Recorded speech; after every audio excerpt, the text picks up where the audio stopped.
Disclaimer. This video is a literary poetry recitation and an expression of artistic thought. Any depiction of smoking is not intended to promote or encourage its use. Smoking is harmful to health.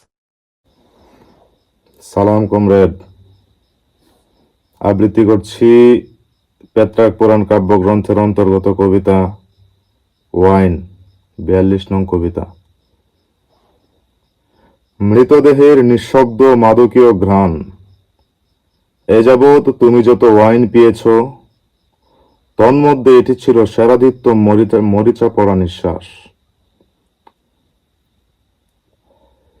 অতঃপর সময় ফুরিয়ে এলে নিজকে সময় দেওয়ার অবহেলিত দিনগুলি আমার মনের অসভ্য কংক্রিটের চাদরের বহুকামিতায় পচনশীল তোমার জন্ম। এইসব বেঁচে থাকার দলিলে অদ্যাবধি আমাকে আমি আবার জন্ম দিচ্ছি প্রতিনিয়ত। যেমন ভাবে নিষিদ্ধ কংক্রিটের মোড়ে কোথাও বা ইউটার্ন নিষেধ।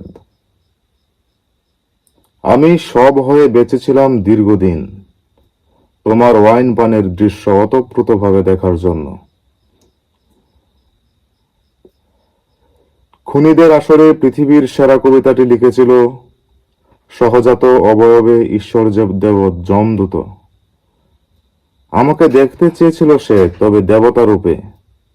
তবে দেবতারা ওয়াইন পান করে না, তাদের বারবার মৃত্যু আসে না, জীব্যদিকে চলার শক্তি নেই তাদের। সুন্দরী পর্ষিয়ার কামনা তাদের লালসায় অবিদ্যমান।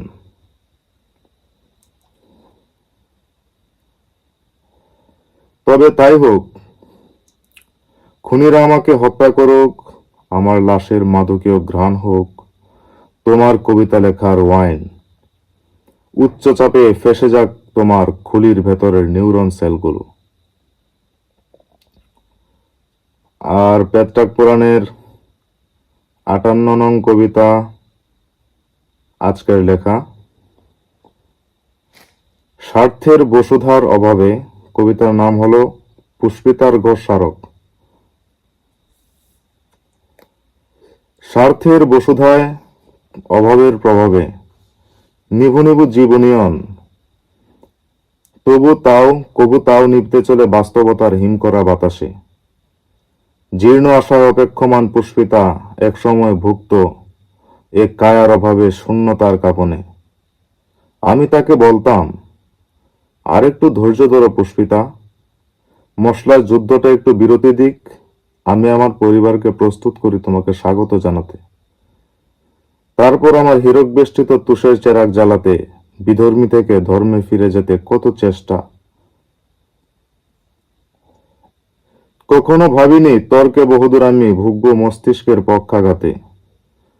হারানো বা পাওয়ার অনিশ্চয়তায় সুস্থ হয়ে নতুন করে পৃথিবীর সাথে আমার কর্ষণ। তোমার অবনমতিতে তার সদল বলেরা,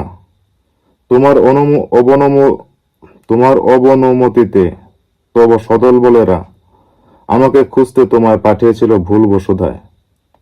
প্রেমের উদাত্ত আহ্বান সেও দিল না অহমিকায়, তুমিও দিলে না অবমানে অভিমানে।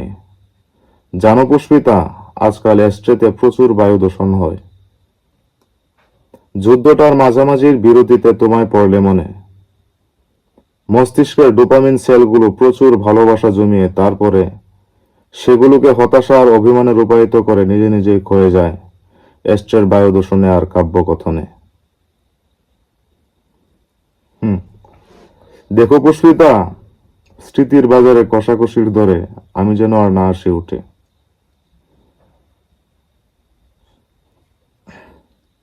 তোমার অনাগত কাব্যগ্রন্থ পেট্রাক পুরাণ 2026 বইমেলা ছাড়া প্রকাশিত হবে। সবাইকে বইটি নেওয়ার আমন্ত্রণ রইল।